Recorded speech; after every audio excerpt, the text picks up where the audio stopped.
New Westminster War Veterans Oral History Project. Today's date is December 27th, 2001. The interviewee is Mr. Lindsay Walsh, who is with the Westminster Regiment. Mr. Walsh, what is your full name? My full name is Lindsay Clinton Walsh. And what is your date and place of birth? I was born in New Westminster, BC on the 26th of May, 1917. Okay, what is your marital status? I have a wife, Moira, and two sons and a daughter. Okay, what was your wife's maiden name? Riley, R-E-I-L-L-Y, Moira Riley.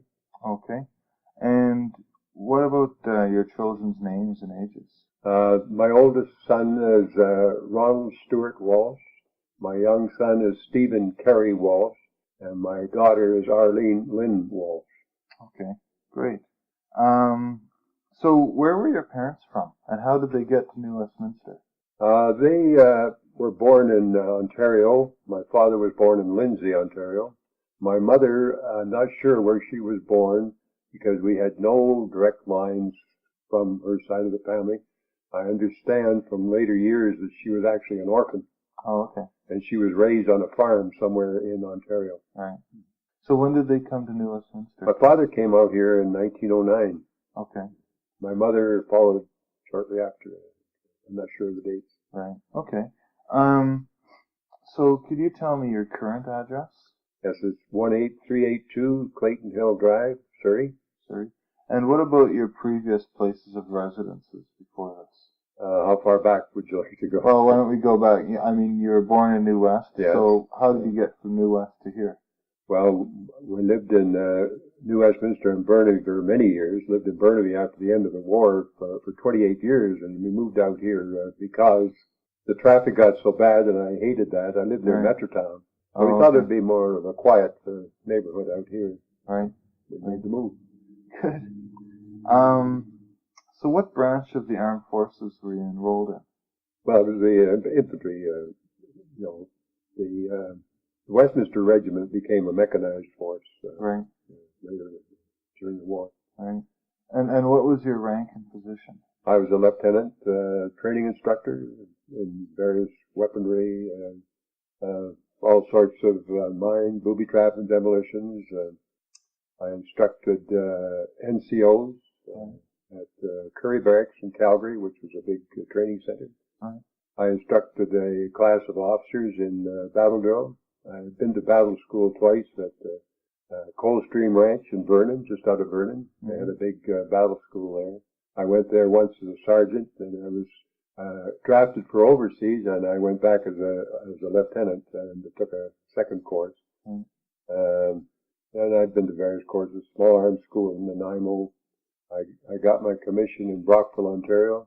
Okay. Big center down there. So did you, when you got decommissioned or let go from the army, did you end up did you finish as a lieutenant? Yes. Yeah. Okay. So when did you enroll in the armed forces? I can't remember the exact date. It was sometime, I think, in early 42. 42 sometime. Yeah, because when the regiment was mobilized, I was working at Fort Mann. And when we got word that the war had been declared on Germany by Canada, of course, the first thing I did is I went right up to the armies, left and went up to the armies because we figured we'd be a mobilizing group, you see. Anyway, I was with them for a while, and then my father died when I was about 14 years old, and I was the only son. And I had a mother and two sisters that were more or less relying on me for, most of the living. So I went to, my commanding officer was Major Williams, Big Bear. We called him Big Bear. He was our machine shop teacher at Trap Tech. Okay. And I asked him if he could get some help for my mother and my sisters. He said he'd try to do what he could, but he didn't have any luck, so he advised me to go back to the job, which I did. And then later on, I went back into the army. Oh, okay. Yeah, that's how it came about. Okay. What did your mother and family feel about you enrolling into the armed forces? Well, I think my mother was not happy about it. She was very apprehensive. My mother was a very gentle lady. She was probably really upset about the war. You know, she wasn't a violent person at all. My sisters, I don't know, they seemed to think it was okay. Right. Yeah, I was going to be in the army. So how old were you when you enrolled? I was about, let's see, 24, 23, 24. And you mentioned when the war was first declared, you rushed down with some friends to go. Well, I was working at Port Mann, in the scrapyard at Port Mann, actually. Right. And so the second time when you did enroll, did you enroll with friends? Or no, just by myself. Just on your own, hey? And so how many years of service in the end did you complete? Do you remember? Well, after the end of the war, or the total? Yeah, total. Well, I was 42. I was discharged in May 46. And then I still went to the armies on Queens Avenue there after that until I moved to Boston Bar in 1951. Oh, really? So you're there that long, hey? And it was your choice, obviously, to be a part of the armed forces? Oh, yeah. How did you feel when you heard that Canada declared war on Germany? Well, I suppose it was kind of an excitement feeling, you know. You thought, hey, man, you know, how you get that sort of thing. And I know the regiment started to buzz because things were going to happen and they were going to mobilize. And this is, I say, after I left the job that day, I went right up to the armies on Queens Avenue there. Right. So I guess you have mixed feelings about things. Right. Tell me a little bit about training that you received. Training, okay.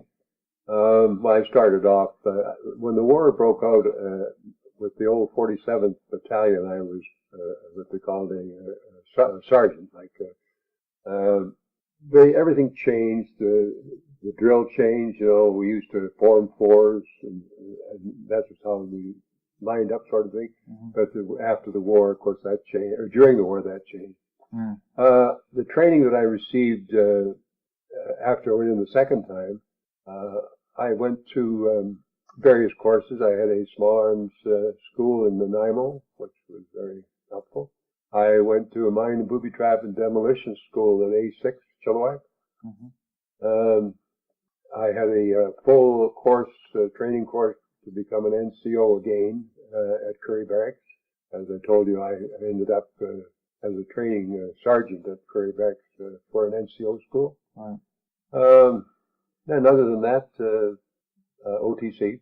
Mm-hmm. Take me through an average day of training, if you can. Well, there's a lot to that. The battle school, as I mentioned, that was a tough go. They dreamed up all sorts of devious things to do to you, you know, I don't know, they thought it would toughen you up, I suppose, but it was kind of a hell school. You know, the instructors, I remember during the first time I went there as a sergeant, it was in the wintertime, and they had a creek that ran through the Coldstream Ranch, and you'd be slogging your way up through this creek and about a foot of snow on the ground, and the instructors would be standing on the bridge pelting you with snowballs as you went by, you know, this sort of thing. No kidding. Yeah. Then you were put under live round fire in slit trenches. They even ran tanks over top of the slit trenches. It kind of, you know, they thought of all kinds of things to do. Yeah. It was quite a course. Then, of course, I was, as I mentioned before, when I was drafted for overseas, they sent me back for a course, an officer's course, which I took again. I was drafted to go overseas, and we cleared Curry Barracks. There was a chum of mine, Sergeant Ted Cronk. We were both confirmed, what they call confirmed sergeants then, and we were going overseas together. We went down to Mawata Barracks, which is downtown in Calgary. Okay. And we were to leave the next morning on the CPR train to go east to the embarkation point. And early the next morning, a runner came from Curry Barracks, and I got a call to go to the adjutant's office. And when I went in, he said, "You're to go back with this runner back to Curry Barracks." And I couldn't figure out what was going on. Anyway, he had a Jeep there, so we piled in the Jeep, went back up, and it paraded me into my old company commander, Major Oliver. I walked into his office, and he's sitting there with a grin on his face, and he says, well, he said, we almost lost you, didn't we? And I says, oh, I don't understand, sir. He says, well, he said, you shouldn't be on that draft. He says, you're going to officers training school at Gordon Head, which is near Victoria. So he asked me how I felt about that, and I said, well, I thought about it. I says, I think I just as soon go overseas as a sergeant confirmed rank. Oh, no, he says, no, we can't let you go. He said, you were supposed to go to officers training school and so on and so forth. So I thought, well, you don't argue, So I said, well, could I make one request, sir? And he said, well, yeah, what is it? I said, well, if I get my commission, could you get me back with the Westminster Regiment? He says, oh, yeah, no problem. He said, we reinforce about 5 of the Western regiments, so he said, we shouldn't have any problem, but it never worked out. Never happened. No, it didn't happen. Were you disappointed? Yes, I was. Yeah, I'd like to have been back with the guys that I knew. Yeah, I was disappointed. Yeah. Tell me what training school is like for becoming an officer. It was difficult. Yeah. You were on you didn't walk anywhere. You ran, double everywhere from one lecture room to the other. You didn't walk. You had to run. Oh, really? You went through all your different phases of it, weaponry and so on, and map reading and military law, all this kind of stuff. The last week of the course, which was 6 months, it took us 6 months. They moved out as a battalion into the field, and you stayed out. You didn't, you slept out every night in your ground sheets or whatever. You were on the move all the time. Okay. And what they would do, they would choose different people. Each exercise that was done, they would say, okay, you're going to be a section leader, and you're going to be a platoon commander, and you're going to be a company commander. They'd take different people. And you'd start out on a plan of attack that they had given you. They'd explain it to you. The officers would go to an I group, or a no group, and they would get their orders. Then you had to, So if you worked your way up and you happened to be called to the big shot, the commanding officer of the battalion, this became more difficult. Each step became more difficult for you because now you're the top guy and you've got to call the shots, you see. So. And more organization. Yeah. You have to know what you're about. But I found this invaluable for me because I had been to the battle school and we were taught a lot of this stuff. So I found it quite easy for me. Right. Yeah, I didn't have any trouble with it at all. Right. It was a very interesting course. Yeah. So for the duration of the war, then, what sort of contribution did you have? Well, I was still a training officer. I was right. Any experiences or stories you have about training these men? Did they all want to be trained? No, they didn't all want to be. I can recall offhand 2 young Chinese boys that came from Vancouver. Oh, yeah. And as it turns out, one of these lads, his uncle owned the WK Oriental Gardens in Pender Street in Vancouver. Mm-hmm. And they came to me one day and they said that they didn't want to be in the Army. And they couldn't make a success of it, and could I get something done for them, So I thought about it for a while. I said, well, just leave it with me. I'll see what I can do. And they told me then, that they had worked in the cafe in Vancouver. So I went to Major Reevely, who was our messing officer, and I told him about these young lads. And I said, I've talked to the messing sergeant in the officers' mess, and he said he needs help there. So I said, how about putting these 2 lads into the mess, because they might work out pretty well with their experience, waiting at tables and so on.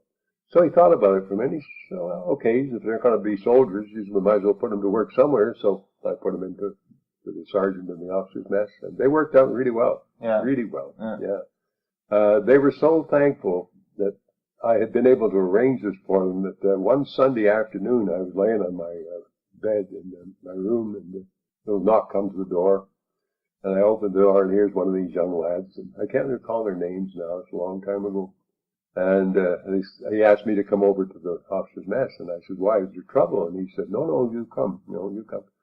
So I got up, put my tunic on, and went over there, and they had gone and bought food uptown, and cooked a dinner, and had the table all set up in the officer's mess. I walk in there, and there's nobody there but those 2, and I said, what's going on? They said, oh, you sit, you sit. So I sat down. They served me everything, I'm telling you. No kidding. Just wonderful. Yeah, couldn't believe it. Yeah, they did all this on their own. They were so happy that they didn't have to train anymore. Yeah. Because they had 2 left feet and this type of thing, Yeah. Some guys never do really get it. They're not coordinated enough. Right. Yeah, that was one of the experiences. I remember another, humorous, I suppose.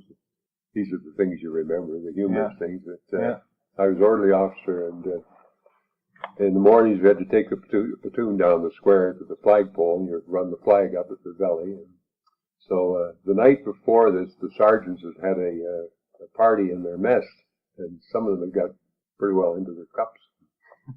Anyway, I marched the platoon down, and we formed up in front of the flagpole, and it was all ready. I turned to the sergeant, and I said, okay. I said, run the flag up. So he came over and he said, sir, he said, I can't. And I said, what do you mean you can't? He said, well, look up at the top of the flagpole. So I looked up there, and here's an object dangling in the wind up at the top there on the ropes.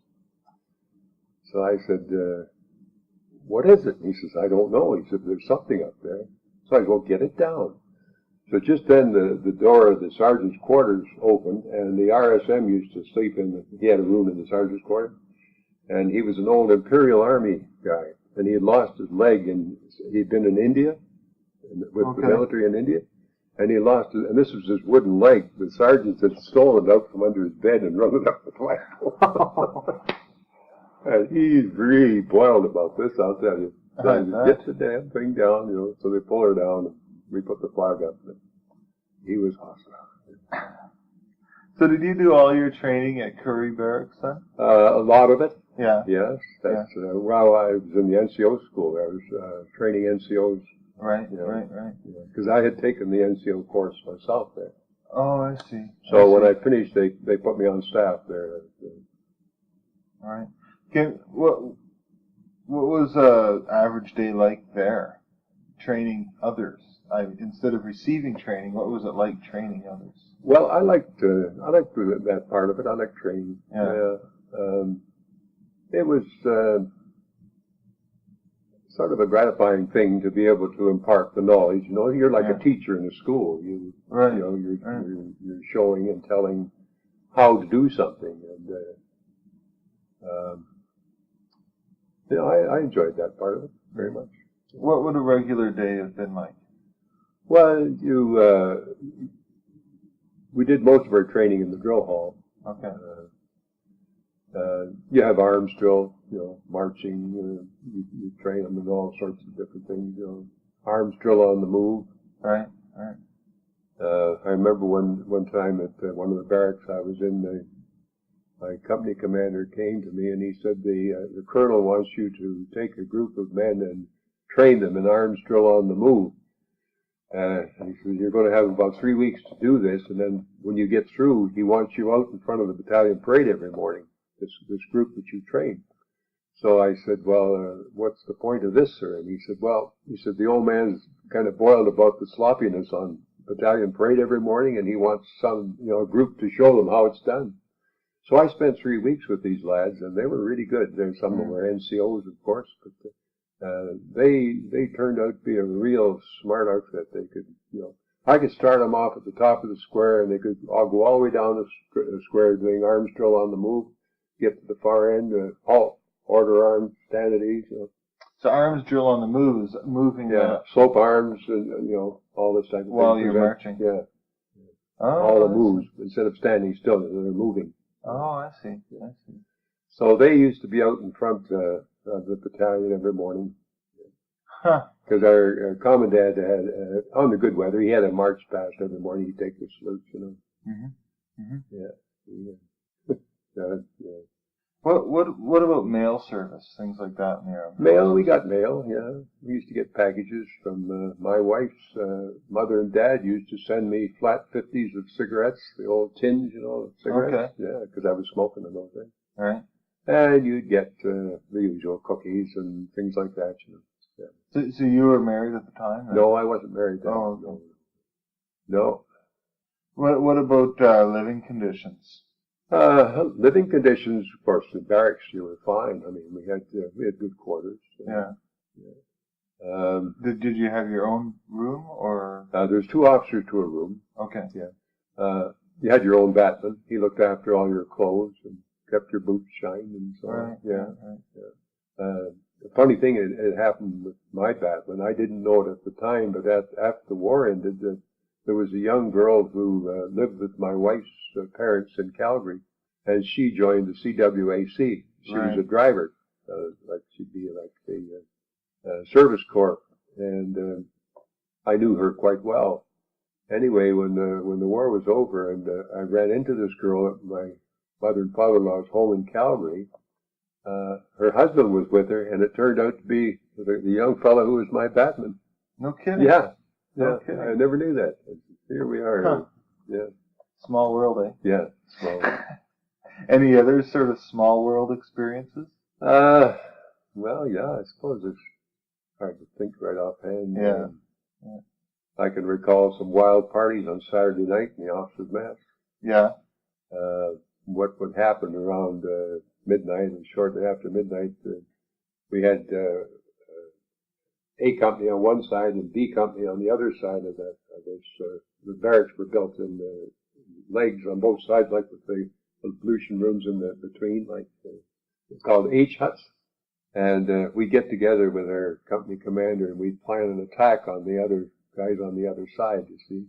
So we figured that we were going to have a surprise attack on them, but what they were doing the same thing on the other side, and they were going to come after us. Okay.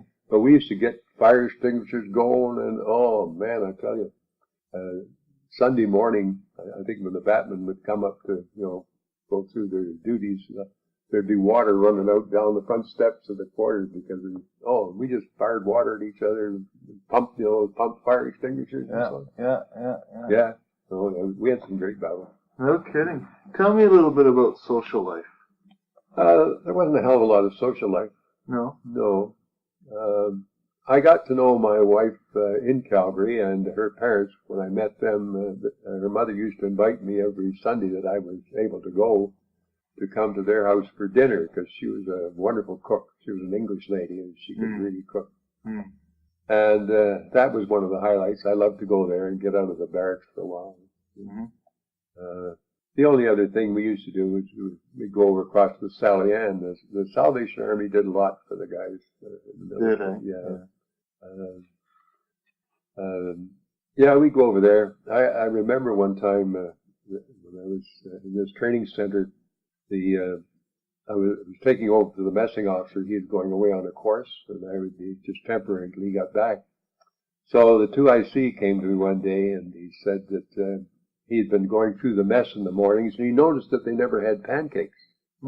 He says to me, everybody likes pancakes. He says, the lads would love pancakes. And he's going on, and I said, but sir, I said, if I might say something about that, I said, there's drawbacks to having pancakes in the morning. Oh, no, he says, no, that would be good. He says, I want you to arrange with the messing sergeant. He says, we'll have pancakes for the boys. I said, okay, sir. So anyway, I went in to talk to the sergeant, and he just about blew up, So I said, well, just do it. I said, if he wants it done, so do it. So he did. Next morning, after breakfast was over and the guys had gone, I was walking through the mess hall, and in comes the 2IC, and he said, well, how did breakfast go this morning? And I said, not very good, sir. And he says, what do you mean, not very good? Didn't they like the pancakes?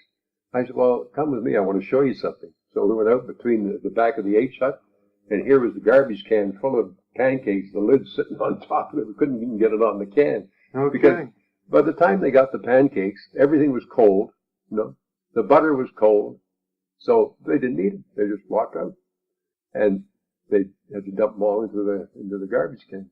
So the pigs got to feed somewhere, I guess. Kidding. No kidding. But, what did you guys have? Things like movies? Oh yes. They always had movies in the drill hall. Oh yes.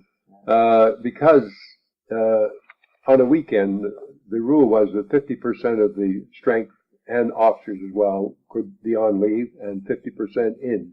And then the next weekend, they'd change. You see, the ones that were in would go out and so on. For those that were in barracks, they put on movies. We had a wet canteen for the men. The sergeants had their own. What's wet canteen? They served beer, Oh, I see. and they sold cigarettes and anything that they could get. Yeah, yeah, that's they had that. Yeah. What about going on leave? You mentioned you went to your future wife's in-laws, your future in-laws' home for. Oh, they only lived about 3 miles from the barracks. Right. Would you go on leave to come out here at all? I only got home once. Yeah. Yeah, I came out once. I have pictures of it here. Yeah, that's the only time I got here. Yeah. Right. Were you ever injured or anything like that? Nothing serious. No, I was lucky. I never got anything serious. No. You made it through okay then? Yeah. Good. Well, I mentioned the young sergeant that we were drafted overseas together. He got killed. Oh, he did, hey? Yeah, he was killed over there. Another chum of mine, his name was Ted Fusey. He went to the battle school course, just the course before me. And they had a setup there. It was like a very shallow lake. I guess they had formed it themselves just by flooding it. Okay. And they used to put these little landmines through this area, all hooked together with an electric detonator. And then they would have a pathway through it, through this quagmire, just mud really. And then had it sort of taped off so you couldn't get out into where the landmines. But the idea was that as you walked by, they would blow these things off and they'd shower you with water and mud. And all this. Oh, I see. Anyway, I guess Ted, somehow they figure he got his foot underneath some of the wires, and as he slogged through this mud, it was quite deep, he pulled this landmine closer to him, and when they set it off, he blew his leg off. No kidding. He killed him right there. Yeah. No kidding. Yeah. Hell of a nice lad. Yeah. Yeah, real nice guy. What sort of, do you ever wonder what might have happened if you'd gone over, with these guys? Oh, I guess you do, yeah. But it didn't concern me then. I wasn't, I suppose you think it won't be me. Right, of course, yeah. Of course, a lot of my guys, like Basil Morgan, came back. He said it, but he didn't get into trouble at all. Right. Another chum of mine who was in the military, he went overseas with the Lake Superior. He used to be in Westminster. He's dead now, but he came back. He was okay. Mm-hmm. Yeah. Mm-hmm. Describe your commanding officers. What was the relationship with them? Oh, which one? I'll pick a couple. Well, the best one I ever had was here's my wife. He was a commandant at one of the training centers that I was in. He was an ex-fireman from Calgary. Okay. His name was Colonel McDougall, and he turned out to be a hell of a nice guy. Yeah. Not really smart, but nice guy. Right. None of this crap, He was very knowledgeable in the military. He was the only senior officer that I ever met that could take a battalion on the square and put them through drill properly. Yeah, because he knew. Right. I run into brigadiers that couldn't do that. Yeah. No, he was excellent. And whatever he could do, like I went to him one time and I said, "Sir," I said, how about getting a rifle range built alongside the drill hall? He said, "We can't even give these guys target practice because..." Okay. What about, did you ever have any awful or horrendous commanding officers? Not that directly affected me, but I can recall some that... one fellow in particular, we called him, his name was Colonel Jones. He was the commanding officer of the regiment. We called him Buck Jones because he used to stand on battalion parade every morning with his thumbs hooked in his belt. He wore a belt with a pistol on the side. Okay. And he'd stand there with his thumbs hooked in the belt, which is not military at all. No. He eventually got into trouble. I won't tell you what it is. But, right. He got into trouble and he was returned down east to his regiment down there somewhere. Right. And then we got Colonel McDougall, who changed everything around. Became a great guy to work for. Right. Good. Now, your relationship, like you were an officer, what was your relationship with the men then, as an officer? Well, I found my relationship, I can only talk about that, it was very good. Yeah. I think one of the things that I did, and I don't know, I suppose other guys do the same thing, but if I took my platoon out on an exercise, where you're doing battle training on the field, if I wanted them to get down and crawl in the mud somewhere or in the water, I went first. I would do it first. And I think by doing that, they had more respect for Oh, yeah, definitely. Yeah. So I believed in setting the example. Right, right. Do you have one memory or experience that stands out for you the most while you were at war? I don't know, not anything that's outstanding. I guess one of the nicest days of my time was the day I graduated from officer training school in Brockville, Ontario. Okay. That was neat, You know, it become. So you went as far east as Ontario, is that right? Yes, I was down in Ontario for 6 months at OTC. But you're generally just a Westerner. Yeah, most of the time. Well, Alberta. A lot of time in Alberta. Yeah. Right. Some of it out here. The first camp I went into when I went back into the military was up at A6 at Chilliwack up here. Okay. Back in those days, the camp was being built by the engineers, Canadian engineers. They just had the mess halls were ship-flat buildings with a roof and no windows yet, and no floor. They had tables set up on the ground. We slept in bell tents. Okay. On the ground. Yeah, all you had was your ground sheet. Chilly. Yeah, I went from there up to Vernon. I spent a little bit of time in Vernon, and then from there to Curry Barracks. Right. Yeah. Right. Tell me about your feelings on VE Day. VE Day, yeah, it was kind of a relief, I suppose you might say. You figure it's all over. Prior to VE Day, when victory was accomplished in Europe, I signed on to go to for the Pacific War. Okay. And we were to go down to Fort Benning in Georgia for training. Right. But before we got away to go down there, Japan was all over with Japan, so that didn't happen. Right. Did you attend any celebrations, VE or VJ Day? No, I was with my wife in Calgary. I think we were downtown Calgary, which went wild. Did it? Oh yeah, people were dancing and hollering and yelling, and it was exciting. Kidding, hey? Yeah. I wonder if all the towns are like that. I imagine so. It was a pretty feeling of relief, It was all over, and the guys were going to go home. And when the war ended, I was at Curry Barracks again, and we were running, they call it a sortation center. Okay.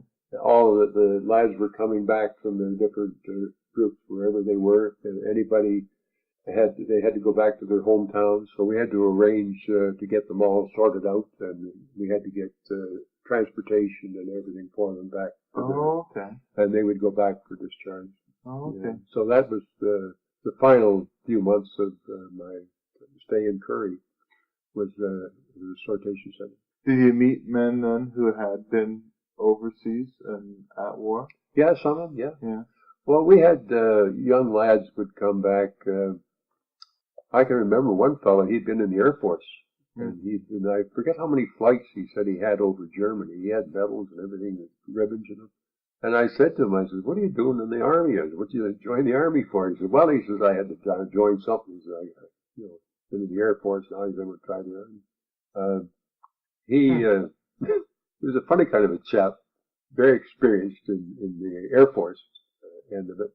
But he eventually started to cause a little bit of trouble because he figured that he was so knowledgeable, He became a barrackroom lawyer. Oh, right. So I went to my company commander one day and I said, "Sir," how about promoting this chap to a corporal?" He said, "What for?" And I said, "Well, because he's starting to cause a little bit of trouble in the barracks, and we got lads in the barracks." So I said, "If we make him a corporal," I said, "maybe he'll have some responsibility. He won't be able to carry on this way." So he agreed, and they did promote him to a corporal, and he settled right down. He became quite a good soldier. Oh, yeah. Wow. Interesting how that works, eh? Yes. Yeah. Wow. So did you meet any men who had experienced some real hardships? Oh, yes, I'll tell you, one of the worst cases of war injury was one of my nephew's father-in-law. Strangely enough, this fellow, I didn't know him at the time, but we were at battle school together at S11. And he was there as an instructor. He was a sergeant. And he later got his commission and was at Curry Barracks where I was. But we didn't know who each other was at that time. But it turns out after the war's over that this is my nephew's father-in-law. He was over in Germany. He got promoted to his captaincy in the field. Okay. And eventually he had his left leg shot off and his left arm all mangled up, so that it never healed right. It was always crooked, you know. And he wore a wooden leg, which caused him no end of trouble. He kept having gangrene set in, you know, and he'd have to cut more off. And the poor guy went through hell. He was the worst case that I had ever run across for, you know, injury. But still in all, he was upbeat. He didn't have any, you know. Really, hey? Oh, yeah. You never, you know, when you're doing this deportation or when these men were coming back, then you never met any, like, shell shocked or? No. No, No, those kind of people, I suppose, were taken to treatment centers. And, I guess so. Yeah. No, this chap, he was in the hospital a long time before he even come back over to Canada. Yeah. When I met him, and strangely enough, he never talked about the war. Never mentioned the war. Really? No. If you said to him, tell me about what happened, he'd say, no, I don't want to talk about it if you don't mind. Really? And he wouldn't. He just didn't talk about it. What sort of feelings did you have when you were told that you were going to be decommissioned? Well, I remember that quite well. I was at Curry Barracks where we had the sortation center, and I was asked if I would like to join the Lord Strathcona Horse and stay in the Army. I thought about it, and I thought, oh, gosh, you know, maybe it's nice to get back to Civvy Street and back home with family and so on. So I turned it down. And I don't know whether I made the right move or not, but I had that opportunity to go with them. Right. And you wonder since whether it was a good decision or not. Yeah. What was it like being a civilian again? Was it hard? Yeah, it was okay. No problem. No problem. No. You just had to more or less start all over again. You know, you're starting from scratch again because Right. You know, all the things that you had before are probably gone now. All the clothes I had was the uniforms that I stood up in. Right. So it's another start. And what sort of things were provided for you after the war? Yeah. Well, discharged. You had your you could get aid if you the DVA if you wanted to buy land or a house, you know, build a house. You would get help from the Department of Veterans Affairs. If you were doing something around your premises, you wanted to buy something, you got aid through the DVA. The only stipulation with the DVA, if you got the money to buy a house, for example, you had to live in it for at least 10 years. You couldn't sell it. You had to live in it I see. 10 years. Certain restrictions. Is that what you did then? No, I didn't do that. No, I came back out here and I went back to work on the CN. They held my job. Well, not the job I left, but I was able to get back in. It was a seniority operation in the railway. And I was able to fit back in wherever my seniority entitled me to get in. Oh, that's good. So I got back, and then the wife and I bought a house in New Westminster and got established again. And what sort of what were people like towards you veterans after the war? I never had any trouble with anybody. I suppose a lot of people didn't know that you were in the military. They had no idea you were back in Civvy Street. And unless you made a point of telling them something, they wouldn't know. No problem. No problem. No problem. Do you think that veterans have been treated well? I would say, on the most part, but I don't know. Yeah. Of course, you know, it's such a big operation. Right. I have no idea. They're treated. What about yourself? Do you feel like you've been I was okay. Yeah, I didn't have any problem. Yeah. What about veterans organizations? Do you belong to any? I belong to the Canadian Legion. Okay. Not right now. I belonged to the Legion after the war in Westminster. Okay. And then, as I told you, in 1951, I moved up to the Boston Bar in the Fraser Canyon. Okay. And there was nothing up there, of course, like that. But, here, I think in next month, when things are settled down, I'm going to join the Legion down in Cloverdale. Oh yeah. Okay. Yeah, that'd be good. That'd be good. What about work? What sort of work did you do after the war? You mentioned the CN. What did you do with the CN? Well, this is after the war. Yeah. When I came back, I was working in material and supplies, Okay. what they call the storage department, where we had all the equipment, the shops and the rip track would require material for repairs to locomotives and box cars, all this type of thing. Oh yeah. Okay. So that's where my time was in storage, material storage. And did you stay in that for the remainder? Yeah, well, I worked my way up. I used to work in the shipping room, for example. I worked there for a while. I worked out in the scrapyard for a while. Right. Then I got a stores of my own. I was running the stores of my own. And then I went on through 3 years, I was traveling for the CN. They had a new type of accounting they were putting into effect. And they asked me if I would take this job on, and it was going to take a while, to complete it. And I had to go down to Montreal and attend a course there. There was a chap came up from the eastern seaboard, and I was from the west, and there was a group from the middle area. And we were given all the material we would need to go to different points along on the railway and put this into effect, this accounting system. So my territory ran from Sioux Lookout, Ontario, west of Vancouver. I was headquartered in Winnipeg. I'd go from there down to the Lakehead, Fort William, Port Arthur. Wow. From Winnipeg north to the Paw, Yeah. and from Jasper north to Prince Rupert. No kidding. And you were living here at the time? No, we were living in Alberta. Oh, okay. My wife was home with the kids, and I was away no kidding. traveling. I got home about once every 3 weeks or a month. No kidding. Yeah. Okay. What does it mean to you to be a veteran? Well, I don't know. You don't think of it. I guess you're kind of proud that you did what you could. Yeah. And I think that's all anybody could do. Yeah. You did what you could. You hope that whatever you did had some effect. Right. Yeah. It's okay. Yeah. And how do you celebrate Remembrance Day now? I go down to the Cenotaph here in Cloverdale and have a celebration down there. Oh, okay. Yeah, they have put on a nice Armistice Day service. Mm-hmm. Either there or Langley. Right. Do you still maintain contacts or friendships with some of the men you served with? No, I have no idea. The only fellow that I know where he is, and I've talked to him on the phone, a chap that his name was, he was a sergeant, Sergeant Fairhurst.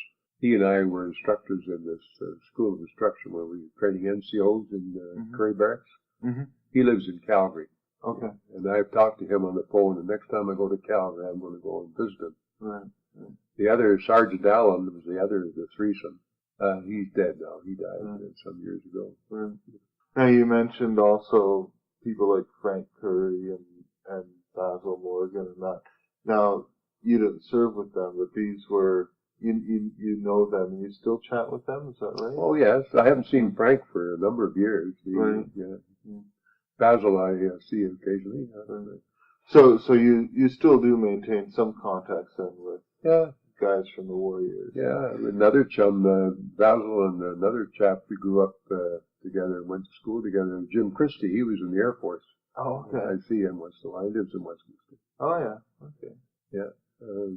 There's not many of them, I don't. No. The other fellow that was with the Lake Superior, Art Head, he's dead. He died some years ago. Right. Yeah. But they get fewer and fewer. I guess so, right? I guess so. I think that's it for the interview, unless you can think of something that I might have missed. or that you'd like to add? Well, I don't know. Is this still recording? Yeah, yeah. I don't know. I'd have to think. I could stop it if you like. Yeah, may have saved their life knowing, Right. knowing how to do these things. And, Yeah. because it's training is very important. I remember my chum telling me that when he was in Italy, he took out a patrol, silent patrol. He carried an automatic weapon. Of course, he was leading the first patrol. He was a lieutenant. Right. They said they came up over like a dike. He put the group to ground, and he was going to go up to the top to look around. It was at night, I think he said. Anyway, he came up one side of the dike, and as he got to the top, a German officer came up the other side, a little ways down from where he was. And we looked at each other. He says, and I had my weapon in front of me. As I squeezed the trigger, he said, I think I just about squeezed it out of the weapon, and nothing happened. So as I turned and ran back down again, and the other guy turned and ran the other way. So when he got back to the lines, they have to go to the IO to be debriefed, and he was asking him about this, about why he didn't use his weapon, and he said, well, sir, he says, I did, but he says, I forgot to take the safety catch off. So this is all in training, you see. Right. It's very important to remember. Right. No kidding. Yeah, there's a lot of things involved in it. I was disappointed that I didn't get back overseas with the regiment. I would have liked to have done that, but it wasn't in the cards, I guess. No. Well, thank you, Mr. Walsh. Very welcome.